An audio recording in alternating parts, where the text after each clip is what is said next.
but now yield to my friend and classmate, the gentleman from Florida, Mr. Grayson.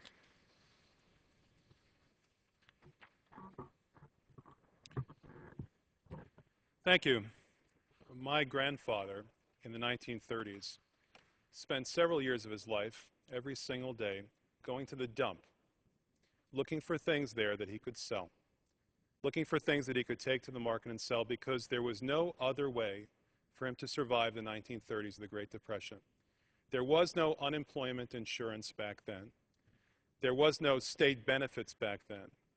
There was no help for the people who had jobs. All they could do, like my grandfather, in desperate straits, supporting a family of 7, was to go to the dump and desperately try to find something he could sell.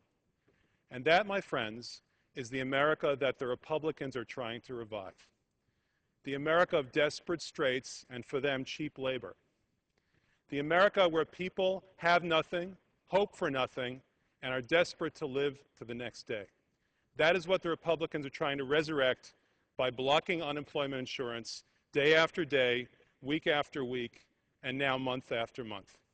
I've got news for my Republican friends. Every single person who's going to receive unemployment insurance under this bill is unemployed. Every single one of them doesn't have a job.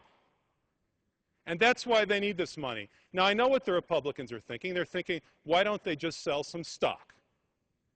If they're in really dire straits, maybe they could take some of their art collection and send it off to the auctioneer. And if they're in deep, deep trouble, maybe these unemployed can sell one of their yachts. That's what the Republicans are thinking right now. But that's not the life of ordinary people. The 99% of America that actually has to work for a living, that doesn't just clip coupons and live off of interest and dividends like my Republican friends do. That's why we need this bill to pass, because of the 99% of America that deals with reality every day. The people who will lose their homes if this bill doesn't pass. The people who will be living in their cars if this bill doesn't pass. That's why we need this to pass. And I will say this to Republicans who have blocked this bill now for months and kept food out of the mouths of children. I will say to them now, may God have mercy on your souls. I yield back.